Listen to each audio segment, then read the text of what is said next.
I've got a cup of tea here. I'm just going to drink this tea as well.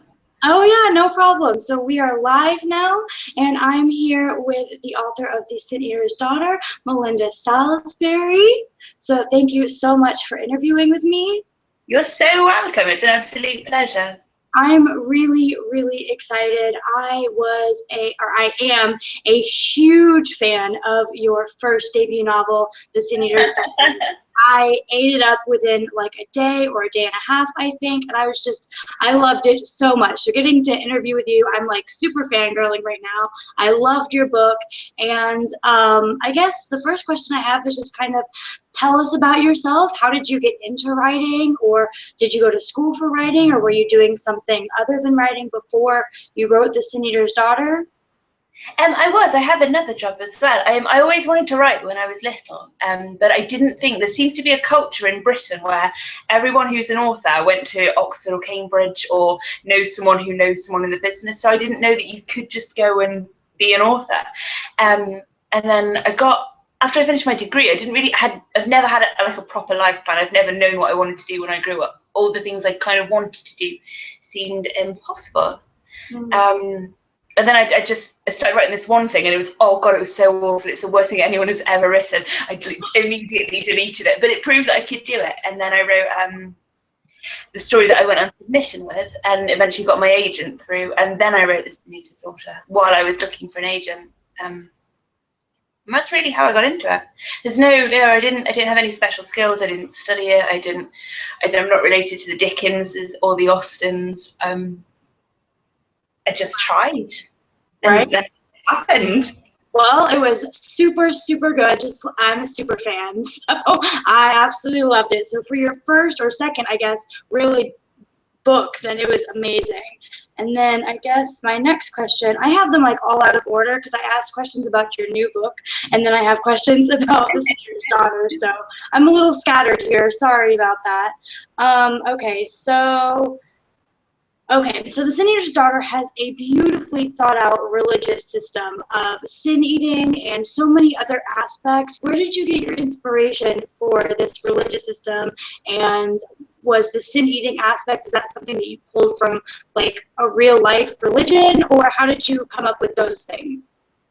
Sin eating is real. It's a real thing. It was part of, it's kind of like an offshoot of Catholicism in the UK in the 17th and 18th and early 19th century. It was really frowned upon by the church. They did not like this idea that sins could just be absolved that easily and you could skip out purgatory. But at the same time, it was a really good way of feeding hungry people in parishes. It was men traditionally that did it. It would be a guy who would come round after someone had died, knock the door and volunteer to take on the sins. And then people would then give them like an arbitrary amount of money and then some food and some ale, and they consume the sins and they take on this person's sins. And I found out about it from a Margaret Atwood short story. It's called The Sin Eater, and I was like, what the hell is this? And I read the story and I quite liked it, but then I looked at what sin eating was and I liked it a lot more. Like, this is really dark, like dirty stuff. This is messy and disgusting and weird. And then I'd kind of forgotten that it happened and that I'd read this, but every now and then I'd go back and look it up again. And then I was in the shower and had the initial idea for Twiller. And then I was like, she's the Sin Eater's daughter. That's what she does. She's the daughter of this maligned, hideous, nightmarish creature. And she doesn't want to do it. She wants to be different. And the religious stuff grew out of that because I decided to make it female-centric. A lot of religions are quite anti-female. It's all the girls' fault. And so I wanted to give a kind of more tangible reason as to why women might be more maligned in a religion, but simultaneously also revered, because there's a female goddess aspect to the Lormarian religion. She's darkness and she's death and she's the bad side of stuff. But again, that happens a lot to women in religions across the world. Women always represent life and beauty and stuff, but also death and war. Yeah, absolutely. Because when I read the description of The Sin Eater's Daughter, and the first thing I heard from the title was I knew that it was about a female main character, and just out of assumption, I assumed that The Sin Eater's Daughter, that the Sin Eater was her father. And so reading the book, and I realized that it was her mother, that, I don't know, like you said, religion is usually very male-centric, and so switching and having a very female-centric religion aspect to it was so interesting. I really love that about it. And like you said, it's super weird and creepy, the whole sin eating aspect, and it's very, I don't know, it's just like a dirty, you feel, I don't know, it's just... Yeah, it's really unclean and messy and kind of gross. Yeah, and then there's the scene, and I don't think this is a spoiler, but there's the scene when Twilio goes to the funeral of this one guy, and his mother, or her mother, is eating the sins off of the coffin, right?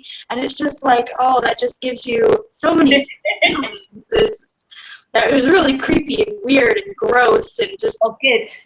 Yeah, seriously. Creepy and gross. Yeah.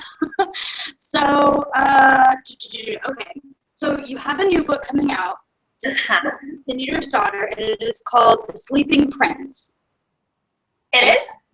And I've been waiting and waiting and waiting for the title of your second book and the cover, and I'm really excited that it's finally out, and we have a cover which is just as beautiful as your first book, and we have a title, and I read the description, and I was really bummed to find out that Twilio is not the main character. So are we going to see Twilio again, or what are some things that you can tell me about the Sleeping Prince without giving too much away? She is mentioned in The Sleeping Prince. Obviously, it picks up after the events of the Sin Eater's Daughter. It's a few months after. So Leaf has just vanished into thin air. No one knows where he is. And Erin, his sister, is living with their mother in this absolute hellhole because he's not sending money back anymore. So she is having to do her best to make money in the only way she can, which is apothecary. But no one really wants cures in that part of like the world. They mostly want like horrific poisons and the darker side of stuff. So she's trying to survive all of this horrific stuff, and at the same time the Sleeping Prince is marching on and getting closer and closer. And the threat of war is just absolutely looming everywhere. Like Tregallan has recalled its army and has started to conscript like people that Erin knew when she was growing up. And there's refugee camps, and people are. It's pretty dark. Again, it's pretty dark. Well, yeah, I love that about your storytelling style. That it's a very dark world. And I don't know why, I just fell completely in love with this very dark world. And my next question actually about the world is I got an advanced reader's copy of The Sin Eater's Daughter, but I believe in the final copy that was sold, it didn't have a map in it. And is that something that you might put into the sequel or later books in the series?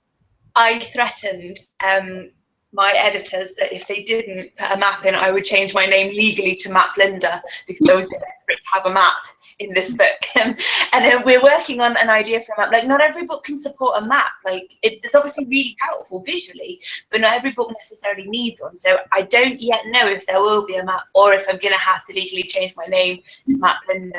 I sent them a photo as that of my face, but there was a map where my face was. I was like, this is what's going to happen if I don't get my map. And they were like, it's not really possible all the time.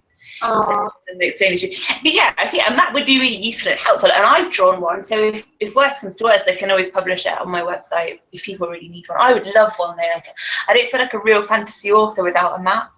Right. Yeah, that's something that really sells me on a book. If I see it on the shelf and I'm kind of iffy about the description, if it's got a map in it, it is an auto buy for me. And I know a lot of my viewers and a lot of my friends who read just as much as I do are the same way. We're addicted to maps. Well, let's hope my editors are watching this, guys. People want maps. Get us some maps. We want maps. For sure.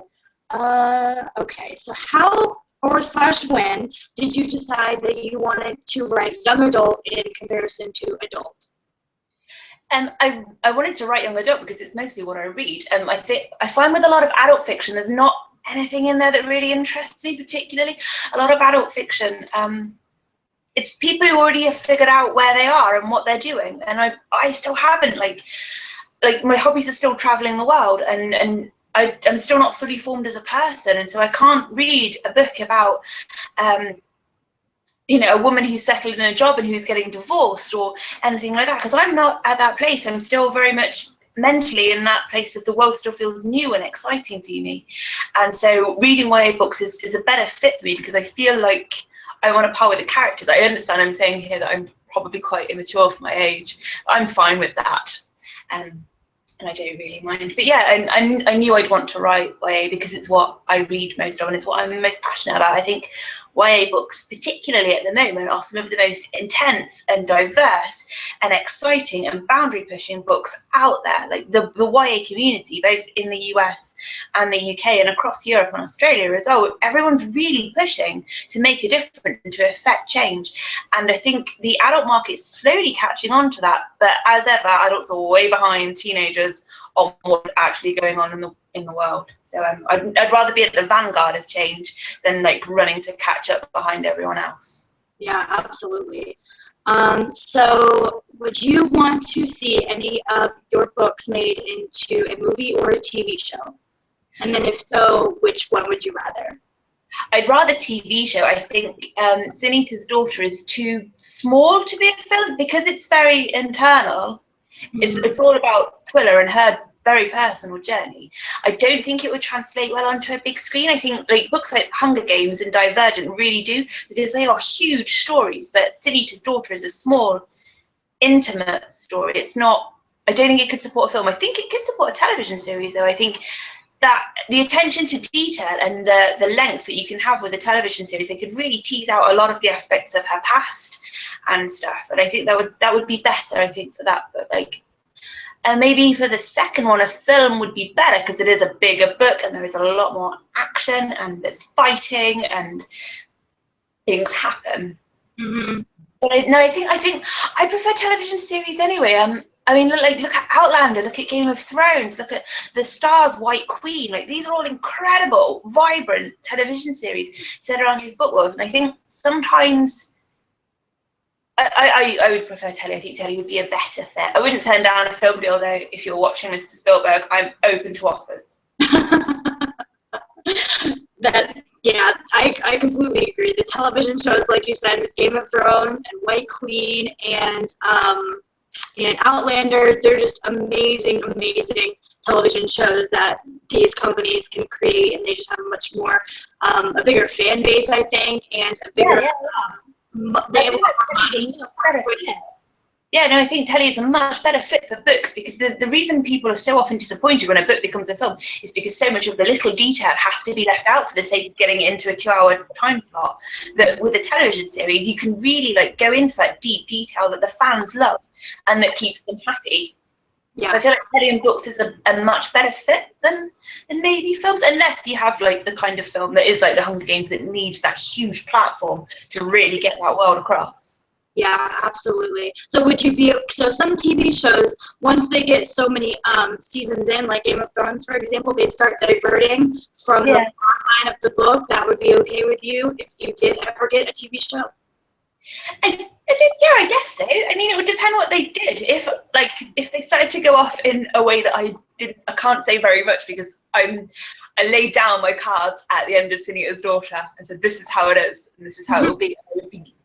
I would be cross, I think, if that wasn't adhered to, because it was very important for me.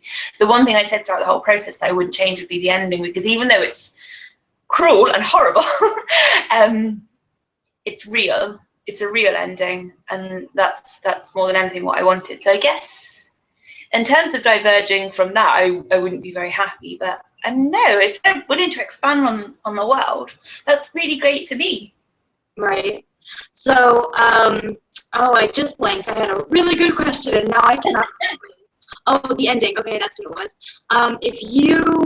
When you start writing a book, for example, Sunita's Daughter, do you know the end of that book when you begin writing it, or does it kind of just write it as it goes? I know the ending. I know the ending for the whole series. I know. I know it all. I don't know a lot of what happens in between, but I knew how the Sunita's Daughter would end. And the overall ending was slightly different, like in my first draft, but I didn't like it. It didn't feel true. It felt like I was trying a bit too hard to make things right, I guess. Yeah. And so no, I sacked that off, and I was just like, no, just go for it. Yeah, I know. I don't write in order. I tend to write the biggest, nastiest scenes first. So I'd written the end of Sunita's Daughter before I actually properly wrote the beginning, because I knew that that was, and also I think when you know something like that, and that's what's driving the book onwards, it is easier to structure around it, because you kind of know, if you know where you're going, it's easier to get there, I think, in terms of anything. Yeah, absolutely. I never realized, I guess, I am not a writer at all, so I never realized, I guess, that writers could, I just always figured that when you write a book, you do it from the beginning to the end, and you might know how it ends or what happens at the beginning, but the way that you write it is chronologically. I guess it never occurred to me, so that's a really, really interesting way to write a book. That's awesome. How did you come up with a unique name like Twila or the other names that you have in your in the Sin Eater's Daughter? Twila was just her name. That's the name that came to me in her head. There was no conscious decision. I just knew that was her name. I didn't realise it was a real name. I thought, I was like, I've made up this amazing name, and then I went online and I was like, you haven't made it up at all. Quite a lot of people call Twila. It's a name. Leaf was a word that I found, and it means it's a really old English word for beloved, and I just really liked it. A lot of them, I just make up names by tapping things out on my keyboard and seeing what works. Like, I know, there's no real process. I wish I could be better. The ends of names are important, like REC and RIN.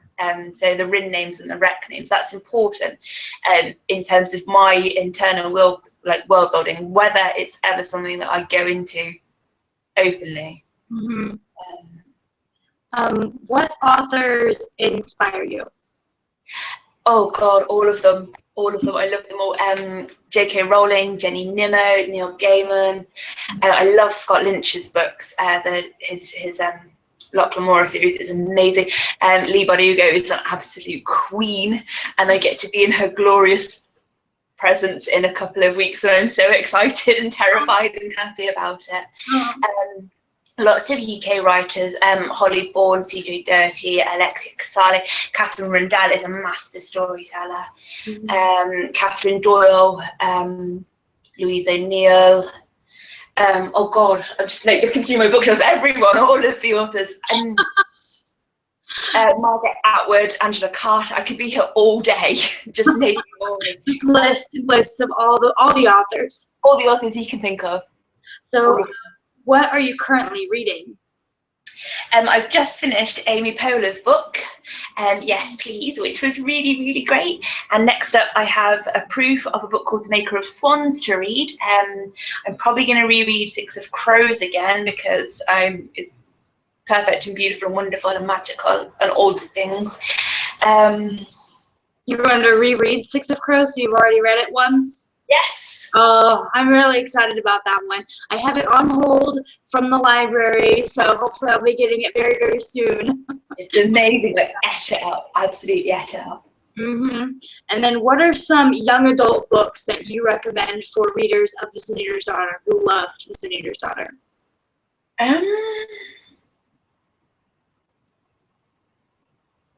Let's just, Leigh Bardugo.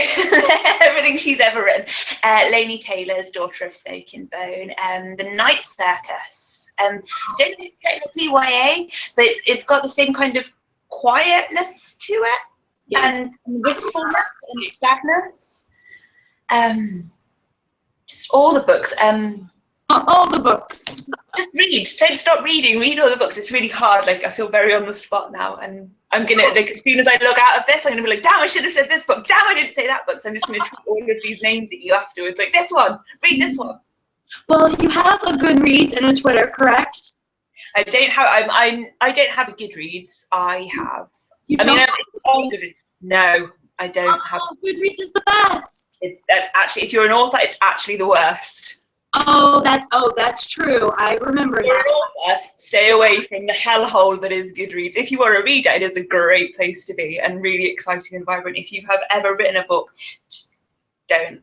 I deleted my Goodreads just after my first book came out because I like sleeping at night and sound mental health and all of those things. I just can't imagine someone giving you a bad review because they love the book so much, but I'm sure they're out there, and I've heard the horror stories about Goodreads. And like, I get that people don't like it. There's plenty of books that other people think are brilliant that I can't connect with, and I think the difference is saying I can't connect with a book rather than this book is awful. There's a difference. Yeah. And also, I don't like those people that review with gifts. Oh yeah, I do that sometimes. I find it really, like, and it's mean as well. Like, Goodreads is a place I think people go to be mean. Like, to be mean to a crowd, to be mean to an audience. And I'm not into, like, talking smack about people for the sake of getting a few cheap lols. Like, Oh it's yeah. not. Yeah, So, for sure. When I review, I don't necessarily like a book. I'm never going to be overly critical or mean or anything like that. I try to be very honest and use constructive words, if that makes any sense. But I try really hard not to be mean or anything like that. But yeah. There's two different kinds of reviewers on Goodreads. There's people who love books and reading, and then there's people that love attention. And I like the reader ones. And is that, have you got a dog there? Is that a dog? Oh yeah, that's my dog. Oh, just those little ears. Yeah, he's trying to sleep finally. Sorry.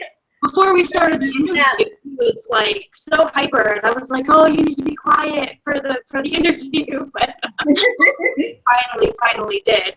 And now I'm getting all worried. Okay, there we go. Much better. But that was the end of my questions, actually. I don't think I have anything else to ask you. Usually I think of a couple of things, but I'm going completely blank. I'm really, really excited about the Sleeping Prince, and the cover is gorgeous. And thank you again so much for agreeing to let me interview you. This was super exciting to meet one of my favorite authors. We should do this again. This was fun. I liked it. I've never done this before, and this has been awesome. I've kind of really enjoyed it. It's just like having a chat. Yeah, there's people watching, but you can't even tell. So I love it. You know, I can't see them. I don't care. Exactly. Well, that was okay. That's another question I remembered. How many books will be in the Sin Eater series world? There are 3 in this one. 3. Okay. So before the final book comes out, right around the time that you right around this time, like when you give out the title and the cover and everything like that, maybe we'll do another one and we can. Yes, I would love to. Yay! Awesome. All right. Well, thank you so much. There's my dog. You can see him now. Oh. He's a cutie. He's being really good too. Usually he's all sorts of hyper for stuff like this. But yes, okay, anyway, thank you so much again for interviewing me. I will definitely see you again soon. Brilliant. Bye.